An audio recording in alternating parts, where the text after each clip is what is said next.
Dane County native is throwing his hat in the ring for Wisconsin State Treasurer. Helmenstine, who grew up in Blue Mounds, has announced his campaign. The race already includes current state treasurer John Lieber, who's seeking re-election, and challenger Eric Wilson, who announced his campaign in September.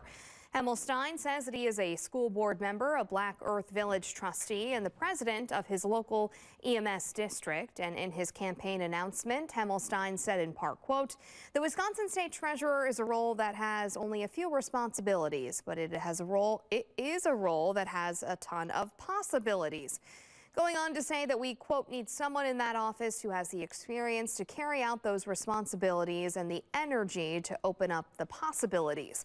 The treasurer will be elected in the general election on November 3rd of next year, with the primary on August 11th.